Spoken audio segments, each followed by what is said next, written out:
Indian parents की ना एक बहुत ज़्यादा ख़राब आदत होती है कि वो हमेशा अपने बच्चों को दूसरे बच्चों से कंपेयर कर रहे होते हैं। उन्हें ऐसा लगता है कि कंपैरिजन से इम्प्रूवमेंट्स होती हैं, बट नहीं। उल्टा बच्चे और ज़्यादा फ्रस्ट्रेट होकर सेल्फ डाउट में फंस जाते हैं। And frustration is the root of anger. आप कभी नोटिस करना, जब कभी आपको गुस्सा आता है तब क्या होता है? बाहर तो बाद में आता है, पहले अंदर आता है।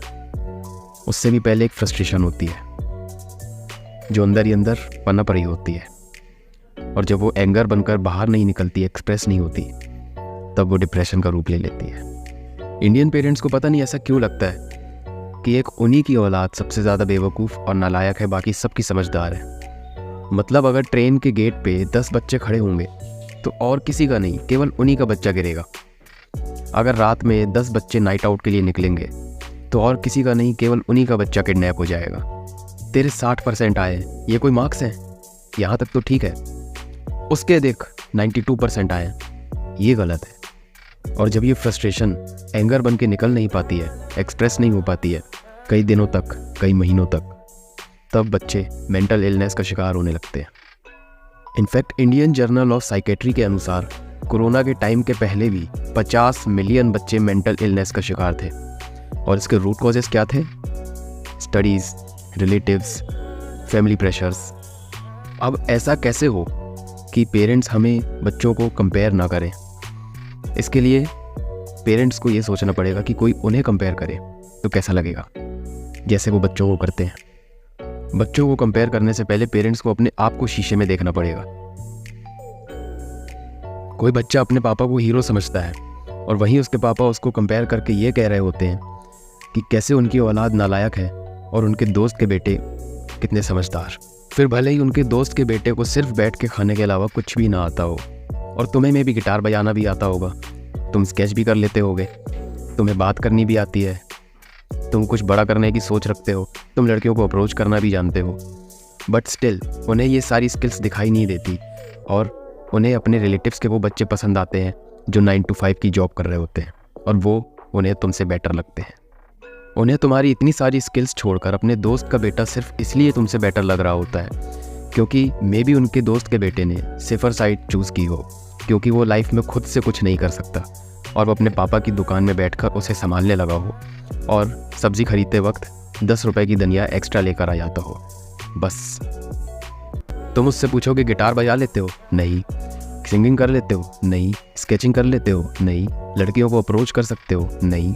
सोशल रिस्पेक्ट है? नहीं।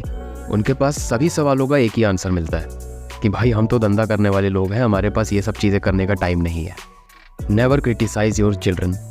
आई repeat, never criticise your children. Just imagine कि कोई बच्चा अपने पापा के लिए जूते खरीद कर लाता है उन्हें गिफ्ट करने के लिए, बिल्कुल एक्सपेक्टेशंस के साथ कि उनको पसंद आएंगे, और गिफ्ट देते ही उसके पापा ये कह रहे होते हैं कि ये क्या लेकर आया है? सेम जूते मेरे दोस्त के बेटे ने आधे रेट में लाए थे। सोचो उस बच्चे के दिल पे क्या बीतेगी। और वो आगे से ये नहीं सोचेगा कि उसे वो जूते 100 रुपये महंगे मिले, बल्कि ये सोचकर जीने लगेगा कि मैं इतना चूतिया हूँ कि मैं सही रेट में जूते भी नहीं खरीद पाया। बस एक बार आप अपनी छोटी सोच को किनारे करके अपने बच्चे के पैशन और उसके ड्रीम को सपोर्ट करके देखो। आई कैन बेट कि पूरे फ्रेंड और रिलेटिव सर्कल में आपके बच्चे से ज़्यादा कमाल का कोई भी नहीं होगा। You have to understand that you are unique. जब तक आप खुद को कंपेयर करना बंद नहीं करोगे, तब तक आप अपने बच्चे को भी कंपेयर करना बंद नहीं कर पाओगे।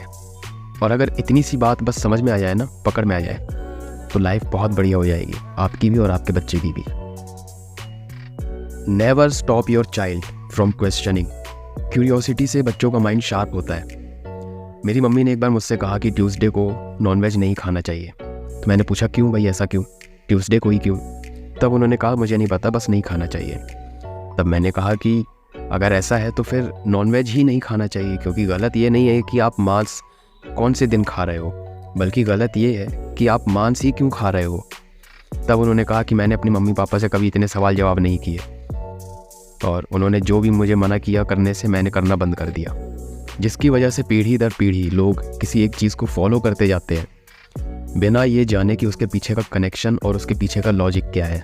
कभी भी अपने बच्चे को क्वेश्चन करने से रोको मत, क्योंकि ऐसा करने से जो उसका क्यूरियस माइंड होता है वो डेवलप होने की बजाय लिमिटेड ही रह जाता है, क्योंकि उनका सवाल पूछना और जवाब पाकर एक कंक्लूजन तक पहुंचना बहुत ज़रूरी है उसके एक हेल्दी और डेवलप्ड माइंड के लिए। जब आप बच्चों को सवाल पूछने से रोकते हो तब उन्हें ये लगने लगता है कि सवाल पूछना तो बेवकूफ़ों की निशानी है, और ये अज्यूम करने लगते हैं कि उन्हें सब पता है, जिसकी वजह से वो कुछ भी ठीक से नहीं जान पाते। सबसे बड़ा रोग, क्या कहेंगे लोग?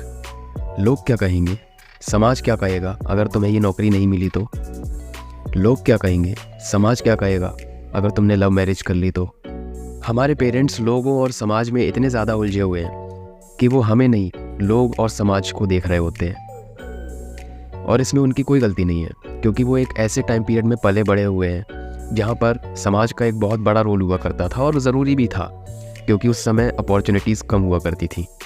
और अब जहाँ इतनी सारी चीज़ें बदल चुकी हैं, सिर्फ एक फ़ोन और एक इंटरनेट से आप जो जानना चाहो जान सकते हो। इसलिए हम अपने पेरेंट्स को इस चीज़ से निकाल नहीं सकते।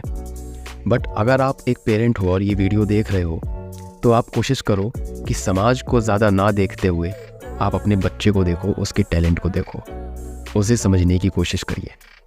क्योंकि एट दी एंड जब बच्चे ही खुश नहीं रहेंगे तब समाज और लोगों को खुश करके क्या ही कर लेंगे। और अगर आप बच्चे हो और आप ये वीडियो देख रहे हो, तो अपने पेरेंट्स को कन्विंस करने की बजाय उन्हें समझकर उन्हें समझाने की कोशिश करो कि वो कैसे तुम्हारा पॉइंट ऑफ व्यू देखकर तुम्हें सपोर्ट कर सकते हैं। दिस इज़ अरे जग्गी हियर, साइनिंग ऑफ।